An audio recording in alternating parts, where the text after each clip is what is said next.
صحیح بخاری میں ایک حدیث پاک آتی ہے.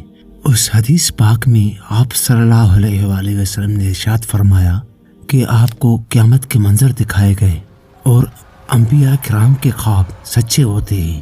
ہمارے نبی پاک صلی اللہ علیہ وسلم کو خواب میں یہ منظر دکھائے گئے. آپ نے خواب میں کچھ چیزیں دیکھی جو بہت انہونی سی تھی، اور آپ نے دیکھا کہ دو شخص ہیں اور آپ یہ قیامت کا منظر دیکھ رہے تھے، اور ایک شخص جو تھا وہ کھڑا ہوا تھا اور دوسرا زمین پر لیٹا ہوا تھا.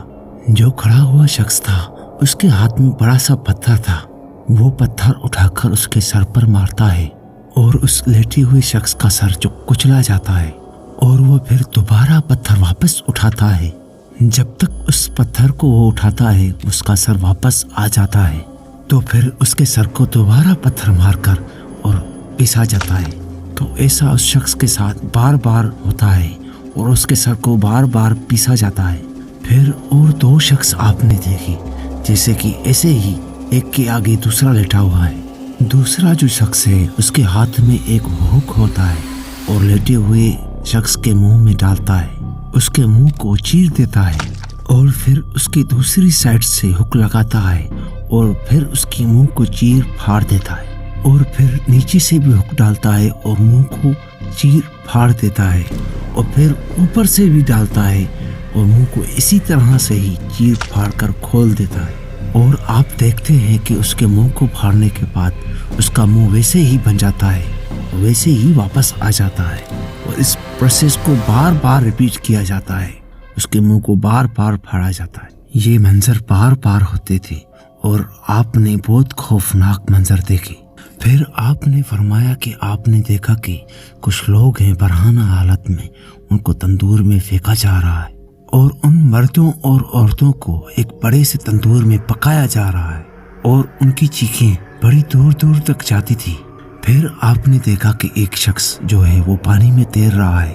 یعنی جو شخص تھا وہ پانی کی نہیں بلکہ خون کی دریا میں تیر رہا تھا. اور جب وہ خون میں تیرتا ہے تو ایک پتھر ہے جو اس کے منہ پر مارا جاتا ہے، اور وہ جو شخص ہے کنارے پر آتا ہے تو اس کے منہ پر جب پتھر پڑتا ہے تو وہ اس کنارے سے بہت پیچھے چلا جاتا ہے، اور پھر اس پتھر کو منہ میں لے کر آتا ہے. اور ایک شخص ہے جو کنارے پر کھڑا رہتا ہے اور اس کے منہ سے وہ پتھر نکالتا ہے، پھر اس کے منہ پر مارتا ہے اور اتنی زور سے اس کے منہ پر لگتا ہے کہ وہ دور چلا جاتا ہے. پھر وہ منہ میں پتھر لے کر دوبارہ واپس آتا ہے. پھر یہ پروسیس ریپیٹ ہوتا ہے اور اس کے منہ پر دوبارہ پتھر مارا جاتا ہے. پھر یہ دور چلا جاتا ہے. پھر یہ خون کی دریا میں تیرتے ہوئے کنارے پہ آتا ہے، اس کو منہ سے پتھر اٹھایا جاتا ہے، پھر اس کو مار دیا جاتا ہے. پھر یہ دور چلا جاتا ہے. پھر آپ صلی اللہ علیہ وآلہ وسلم نے ایک بھیانک شکل والا شخص دیکھا، اور وہ آگ کے ارد گرد دوڑ رہا ہے. وہ ایک بھیانک سا شخص تھا، وہ بڑا ہی خوفناک شخص تھا جس کو آپ نے دیکھا. پھر آپ نے دیکھا کہ ایک باغ ہے، اور اس باغ میں اونچا سا درخت ہے، اور ایک اونچا سا ایک انسان ہے، بڑا سا خوبصورت ہے. اس کے ارد گرد بچے کھیل رہے ہیں، اور وہ خوبصورت سا انسان ان بچوں کے ساتھ کھیل رہا ہے. اس کے بعد آپ نے ایک چھوٹا سا ہیل کراس کیا، اور آپ آگے گئے تو دیکھا ایک لیگ ہے، اور اس لیگ کے ساتھ کچھ لوگ ہیں جو آدھے خوبصورت ہیں اور آدھے بدصورت ہیں. اور وہ لوگ لیگ میں جب ڈبکی لگاتے ہیں اور واپس آتے ہیں تو وہ لوگ پورے خوبصورت ہو جاتے ہیں. یعنی انہوں نے وہ شخص دیکھے، وہ لوگ سارے کھڑے ہیں جو ان کا ایک سائڈ تو خوبصورت تھا اور دوسرا سائڈ اتنا ہی بدصورت تھا، اور وہ لوگ اس دریا میں اور اس لیگ میں جا کر ڈبکی لگا کر بالکل صاف ستھرے ہو کر باہر آتے ہیں. اور آپ نے فرشتوں سے پوچھا، اور آپ خواب میں ہیں اور آپ کو فرشتے ٹور کرا رہے ہیں، تو آپ نے جب فرشتوں سے پوچھا یہ سب کیا معاملات ہیں تو ان کو بتایا گیا کہ وہ دو جو شخص ہیں وہی جو قرآن پڑھتے تھے پر اس کو یاد نہیں کرتے تھے اور قرآن پاک کو اگنور کرتے تھے. یعنی وہ قرآن کو صحیح طریقے سے نہ پڑھتے تھے، نہ ہی اس کو سمجھتے تھے، اور نہ اس پر عمل کرتے تھے، اور قرآن سے منہ پھیر چکے تھے. حالانکہ گھروں میں ان کی قرآن پڑھے تھے. تو یہ وہ لوگ ہیں جن کے سر پیچھے جا رہے ہیں. تو پھر ان کو فائدہ نہیں ہوا۔ انہوں نے اوپر سے پڑھ تو لیا پر اس کو سمجھا نہیں، اس پر عمل نہیں کیا اور انہیں سمجھنے کی توفیق ہی نہیں ہوئی۔ پھر آپ کو ان 2 شخصوں کے بارے میں بتایا گیا جن کے منہ کو پھاڑا اور چیرا جا رہا تھا۔ یہ وہ شخص تھا جو اپنے گھر سے نکلتا تھا اور جھوٹ بولتا تھا، اور اس کا جھوٹ جو تھا ہر طرف پھیل جاتا تھا۔ ہمارے نبی پاک صلی اللہ علیہ وسلم کے دور میں تو بہت مشکل تھا، لیکن آج کے دور میں جھوٹ بولنا اس کو پھیلانا بہت ہی آسان ہو چکا ہے۔ سوشل میڈیا کے دور میں جب کوئی بولتا ہے تو ساری دنیا میں پہنچ جاتا ہے، اور یہ جو جھوٹ بولنے والا ہے اس کا منہ چیرا جا رہا تھا۔ اس کے بعد جو تنور میں عورتوں اور مردوں کو پھینکا جا رہا تھا، یہ زانی تھے۔ یہ وہ لوگ ہیں جو دنیا میں زنا کرنے والے لوگ تھے، اور ان لوگوں کو تندور میں اس لیے پھینکا جا رہا ہے کہ ان کے سارے جسم کو سزا دی جائے۔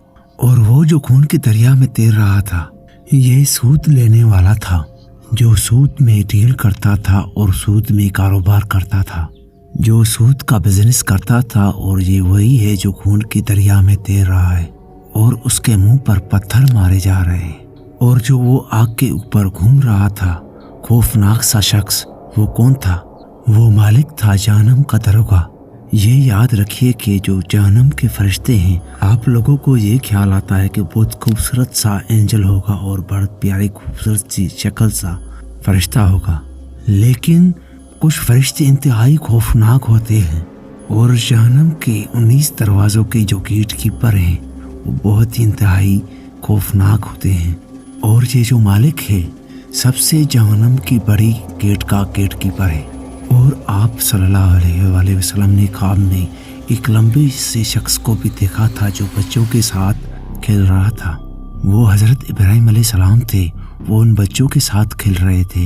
یہ وہ بچے ہیں جو نابالغ بچے تھے، یعنی جو بالغ ہونے سے پہلے گزر جاتے تھے یا فوت ہو جاتے تھے۔ آپ ان کے ساتھ کھیل رہے تھے، یعنی جو 3 سال کے، 2 سال کے یا 4 سال کے بچے گزر جاتے ہیں، آپ ان بچوں کے ساتھ کھیل رہے تھے۔ اور وہ لوگ جو آدھے بدصورت تھے اور آدھے خوبصورت تھے، یہ وہ لوگ ہیں جو اچھے کام بھی کرتے تھے اور برے کام بھی کرتے تھے، یعنی یہ وہ لوگ جو 50-50 چل رہے تھے، دنیا کو بھی ساتھ لے چل رہے تھے اور اسلام کو بھی۔ یہ وہ لوگ تھے، یعنی آج رات ناچ گانا بھی ہو گیا اور عشاء کی نماز بھی ہو گئی، یہ دونوں کام کرتے تھے، یعنی یہ دین کو اور دنیا کو ایک ساتھ لے کر چل رہے تھے، یعنی یہ اللہ کی نافرمانی کو دنیا کہہ رہے تھے، یعنی یہ وہ لوگ تھے جو دین پر بھی چل رہے تھے اور اللہ کی نافرمانیاں بھی کرتے تھے۔ اللہ پاک نے فرمایا ہے کہ اے ایمان والوں، پورے کے پورے اسلام میں داخل ہو جاؤ اور شیطان کے نقش قدم پر نہ چلنا۔ ہمارے نبی پاک صلی اللہ علیہ وآلہ وسلم نے جو غیب کی باتیں بتا کر گئے ہیں، جو اللہ کا بندہ اللہ پاک سے صاف دل سے توبہ کر لے گا تو اللہ ان کے گناہوں کو بخش دے گا اور اس کے لیے رحمتوں کے دروازے کھول دے گا۔ آج ہی موقع ہے ہمیں اللہ پاک سے توبہ کر لیں، لیکن جب ہم مر جائیں گے پھر مغفرت نہیں ہو پائے گی۔ اور آپ نے دیکھا کہ ہمارے نبی پاک صلی اللہ علیہ وسلم نے کتنی بڑی نشانیاں اور کتنے بڑا خوفناک منظر ہمیں بتایا۔ اگر ہمارا ویڈیو آپ کو پسند آئے تو ہمارے چینل کو سبسکرائب اور لائک کرنا تاکہ اگلی ویڈیو آپ تک پہنچ سکے۔